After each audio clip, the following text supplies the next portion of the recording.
손자병법, 시대를 초월한 지혜의 정수. 고대 중국의 수많은 병서 가운데 단연 으뜸으로 꼽히는 것은 바로 손자병법이다. 이 병법서는 단순한 전략 전술의 지침을 넘어 중국의 방대한 전쟁 경험을 집대성하고 간결하면서도 깊이 있는 문장으로 후대에 전해져 내려오며 시대를 초월한 지혜의 보고로 평가받고 있다. 손자병법, 위 저자에 대해서는 오랜 논쟁이 있었으나 1972년 은작산 한나라 무덤에서 발견된 주간을 통해 손무의 손자병법과 손빈의 손빈병법, 이 서로 다른 저작임이 명확히 밝혀졌다. 현재까지 주류 학계는 오나라의 손무가 이 책의 원본을 저술했으며 그의 후손인 손빈에 이르러 완성되었다는 설을 지지하고 있다. 이러한 역사적 배경과 함께 손자병법은 동양병법의 정수이자 인간사를 관통하는 통찰을 담은 불멸의 고전으로 자리매김했다. 손빈과 방연, 비극적인 운명 속 피어난 전략의 꽃. 손자병법의 깊이를 이해하기 위해서는 손무의 사상적 배경과 더불어 그의 후손이자 손빈병법의 저자인 손빈의 비극적인 삶과 그가 이룩한 전략적 승리를 살펴보는 것이 필수적이다. 손빈은 청년 시절 방연과 함께 병법을 배웠는데 손빈의 뛰어난 학업 성적은 늘 방연의 질투를 샀다. 당시 중원의 패권을 다투던 제나라와 위나라의 첨예한 대립 속에서 위해왕은 인재를 찾아 부국 광병을 꾀했다. 이때 방연이 등용되어 대장군에 오르자 해왕은 다시 손빈의 비범함을 듣고 방연을 보내 그를 불러들였다.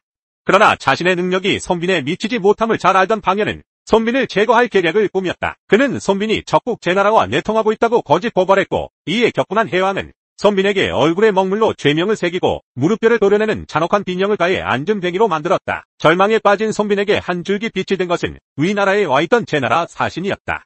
사신은 손빈의 재능을 알아보고 그를 몰래 제나라로 데려갔으며 제위왕은 손빈을 기꺼이 등용했다. 이로써 한때 절친한 친구였던 방연과 손빈은 각각 위나라와 제나라의 최고 장수가 되어 피할 수 없는 대결을 펼치게 된다. 이는 손자병법이 제시하는 전략과 전술이 단순히 이론에 그치지 않고 실제 전쟁의 치열한 현장에서 어떻게 구현되고 승패를 가르는 결정적인 요소로 작용했는지를 보여주는 상징적인 사례가 되었다. 계릉과 마릉, 손빈의 기묘한 계책. 기원전 354년 위해왕이 방연을 앞세워 조나라를 공격하자 제위왕은 정기를 대장으로 손빈을 군사로 삼아 조나라를 구원하게 했다. 손빈은 정면 대결 대신 위나라의 수도 대량을 직접 공격하는 계책을 내놓았다. 조나라 수도 한단을 함락시키려던 방연의 위나라 군대는 자국의 수도가 위협받는다는 소식에 황급히 회군할 수밖에 없었다. 귀환하던 방연의 군대는 계릉에서 제나라 군과 마주쳤고 첫 전투에서 대패했다. 손빈의 기묘한 계책은 조나라 한단을 구하고 제나라에게 큰 승리를 안겨주었다. 이는 손자병법 위 핵심 사상 중 하나인 적의 강점을 피하고 약점을 공격하라는 원칙을 완벽하게 구현한 사례이다. 상대의 주력군과 직접적인 충돌을 피하고 허점을 찔러 적이 스스로 물러나게 함으로써 최소한의 희생으로 최대의 효과를 거두는 손빈의 전략적 안목은 손자병법 위 정신과 일맥상통한다. 기원전 341년 위나라가 다시 한나라를 공격하자 한나라는 제나라의 구원을 요청했다. 제선왕은 다시 정기와 손빈에게 군사를 이끌고 한나라를 구하게 했다. 손빈은 이번에도 이전과 동일한 전략을 구사했다. 한나라로 직접 가지 않고 위나라의 수도로 진격하는 것이다. 본국의 위급한 소식을 들은 방연은 또다시 회군할 수밖에 없었다. 제나라군은 이미 위나라 국경을 넘어 진격하고 있었으나 위태자 신이 이끄는 대군이 결사적으로 방어하자 제나라군은 더 이상 나아가지 않고 철수하는 듯한 모습을 보였다. 이를 본 방연은 제나라군을 완전히 섬멸할 절호의 기회라고 판단하고 밤낮을 가리지 않고 추격할 것을 명령했다. 방연의 군대가 마릉에 다다랐을 때는 이미 날이 어두워졌지만 방연은 제나라군을 섬멸하겠다는 일념으로 어둠 속에서도 진군을 계속했다. 그런데 어느 지점에 이르자 무수한 통나무들로 길이 꽉 막혀 더 이상 나아갈 수 없었다.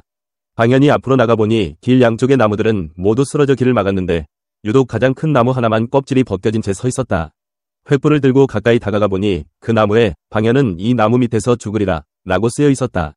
그 글을 보는 순간 손빈의 계책에 속았음을 깨달은 방연은 급히 군사들에게 퇴각 명령을 내렸지만 그 순간 사방에서 화살이 빗발치듯 쏟아졌고 엄청난 함성 소리와 함께 길 양쪽에서 제나라군이 쏟아져 나왔다. 제나라군이 위나라에서 퇴각한 것은 모두 손빈의 계책이었다. 그는 일부러 쫓겨 도망치는 것처럼 행동하여 방연을 유인했고 위나라군이 마릉에 도착할 시간을 정확히 계산하여 궁수들을 매복시키고 불빛이 보이는 곳에 집중적으로 활을 쏘도록 명령했던 것이다. 절망에 빠진 방연은 결국 검을 뽑아 자결하고 말았다. 이 마릉 전투의 대승으로 손빈의 명성은 여러 제후국에 널리 퍼졌으며 그의 전략적 통찰력은 손자병법 위 가치를 더욱 빛나게 하는 실증적 사례로 남았다. 지피지기 백전불태, 즉 적을 알고 나를 알면 100번 싸워도 위태롭지 않다는 손자병법 위 구절은 손빈의 마릉 전투에서 완벽하게 증명되었다.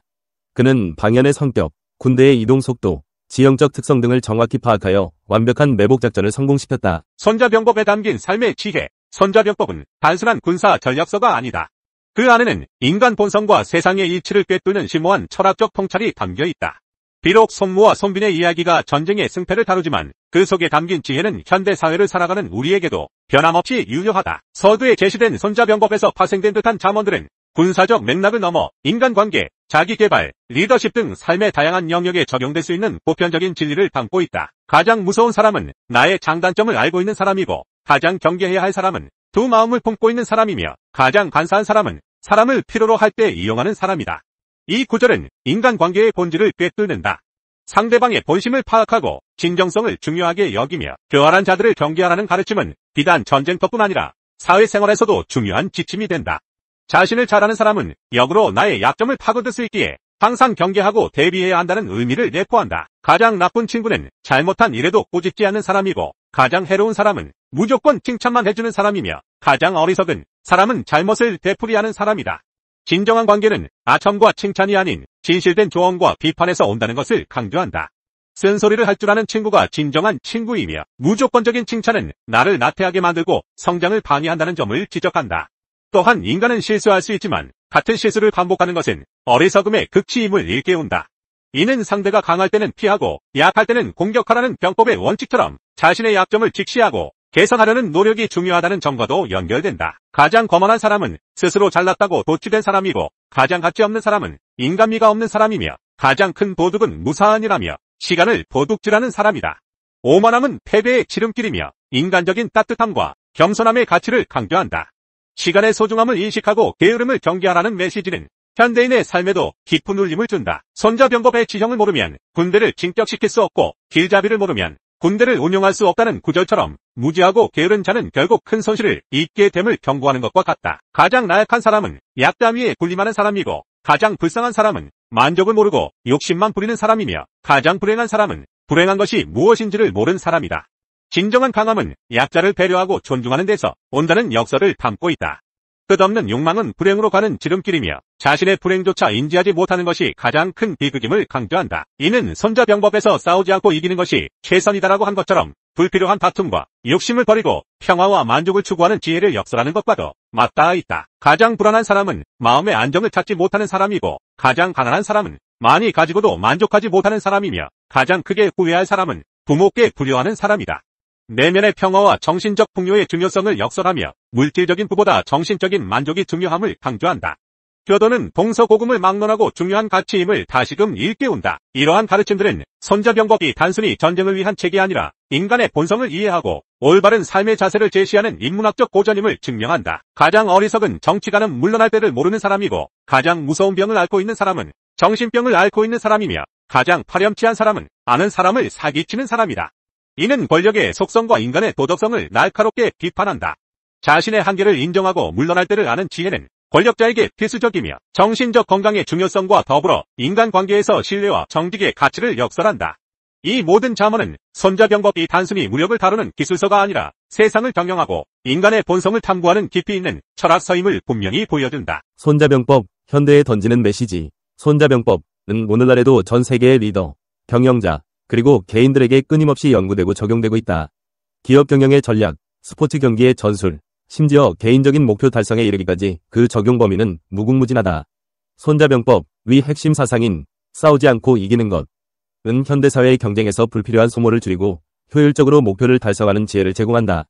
적을 알고 나를 알면 100번 싸워도 위태롭지 않다는 구절은 철저한 자기 분석과 시장 분석의 중요성을 강조하며, 물은 형상에 고정되지 않고 군대는 전술에 고정되지 않는다는 말은 변화하는 환경에 유연하게 대처하는 적응력을 강조한다. 손빈의 마릉전투는 이러한 손자병법 및 지혜가 현실에서 어떻게 강력한 힘을 발휘하는지를 보여주는 대표적인 사례이다. 그는 적의 심리를 정확히 꿰뚫고 허점을 유인하며 지형을 활용하여 완벽한 승리를 이끌어냈다. 이는 병법이 단순히 물리적인 힘의 우위만을 의미하는 것이 아니라 지략과 통찰력이 얼마나 중요한지를 깨닫게 한다. 결론적으로 손자병법 은 2000년이 넘는 시간 동안 수많은 이들의 삶과 역사를 움직인 불멸의 고전이다. 그 안에는 전쟁의 승패를 넘어 인간 본성에 대한 깊은 이해와 삶을 지혜롭게 살아가는 법이 담겨 있다. 손무와 손빈의 이야기는 이 위대한 병법서가 단순한 이론서가 아니라 피와 땀으로 점철된 인간사의 경험과 통찰의 결과물임을 증명한다. 시대를 초월하여 빛나는 손자병법 위 지혜는 앞으로도 인류에게 끊임없이 영감을 주고 더 나은 삶과 사회를 위한 이정표가 될 것이다. 이 비디오가 유용했다면 좋아요와 구독 버튼을 눌러주세요. 행복한 삶을 위한 더 많은 팁을 공유할 테니 계속해서 성필원 채널을 검색해주세요. 감사합니다.